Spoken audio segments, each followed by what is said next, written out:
afternoon and welcome once again to Ashley Forest in North Canterbury here, where once again we're lucky enough to have a beautifully fine and almost sunny day. It doesn't look like any rain. It's a little bit cold, but I don't think anybody will have any problems with overheating engines today. Once again, we have Mike Marshall co-commentating with us, and Mike, probably the best field we've ever seen here. Yes, certainly indications are for the closest rally sprint that we've seen at Ashley Forest. We'll have to wait and see, but we're down to the qualifying order of 32. Let's start with the first of those now, which is Reg Cook. Reg has been a few minutes. 5, 4, 3, here we go. We're leaving a start now. Coming up the left, right. The first corner, line from here. It's the fourth gear. It's braking now. Straight through the corner now. Into the next gear down, another gear down. See the corner now. Away now. Straight now. Into the round the right hander. And we hit the hairpin. Braking for the hairpin. Right into the hairpin. Now handbrake on. Power on the road. Down the way. We're on the downhill section now. And over a brow. And now we're braking now for this left-hander. Sets the car up. See the right hand now. This corner's fine.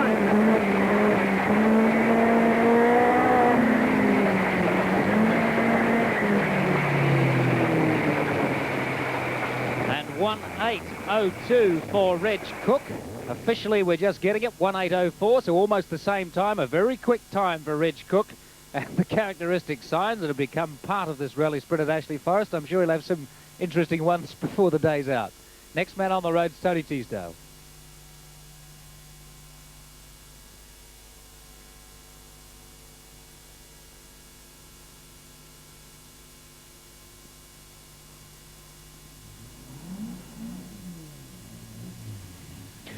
Onto the start line now, following Reg Cook with another excellent and consistent time. And the description from Mike Marshall in there. This is Tony Teasdale on the start line now, qualifying yesterday. Tony Teasdale wasn't quite as far up as we had expected. He was 8th fastest qualifier with 1:11:20, so quite a lot of improvement needed from him. The 240 RS Datsun, a purpose-built rally car. They built this, in fact, out of a Datsun Sylvia in Auckland. Was a road car. They converted it, and it has the 16-valve 240 RS motor, 2.4 litre, 4 valves per cylinder. Very fast rally car that he's had a great deal of success with this year.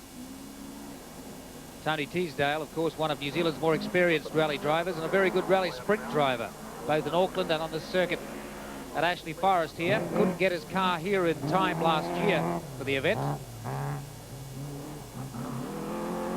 Getting a little bit tail happy in this car. We've seen the quickest times coming from those people driving the straighter lines. That's a difficult piece at the top. 43.62 is not a bad split time, but puts him on course for somewhere around 1:11 again. And remember, he had 1:11:20. So he's on target for the same kind of time. 8th fastest qualifier. Remember, he only has to be 16th fastest to get through to the next round.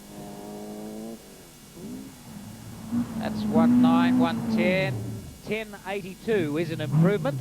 1:10.82 for Tony Teasdale. But we imagine everybody else is going to get quicker. Reg Cook did almost the same time. Tony Teasdale has taken off half a second.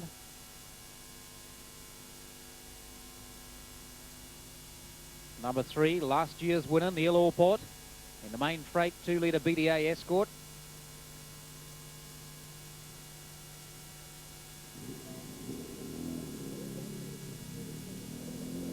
Now, Niel Allport's time was very close to Reg Cook's quickest time yesterday in the qualifying. He had 1:08:67. Reg Cook had 1:08:10.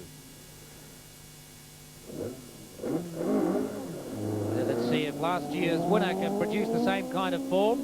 Talking to him this morning, he said he had more time up his sleeve, particularly on the downhill section.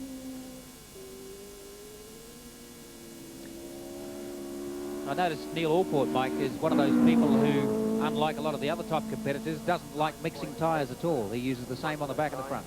That's right. For this run, he's fitted A2 tyres front and back.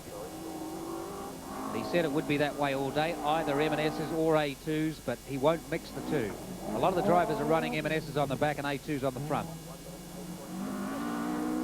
The time that Niel did in the previous run was done on reasonably worn M&S tyres, and he's hoping for a big improvement on the A2s.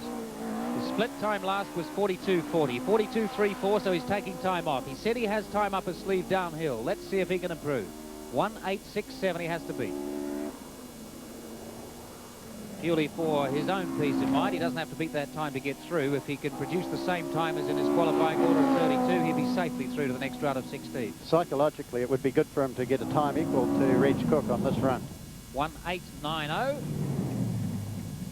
So still Reg Cook and Niel Allport very, very close indeed. 1:8.90 for Niel Allport.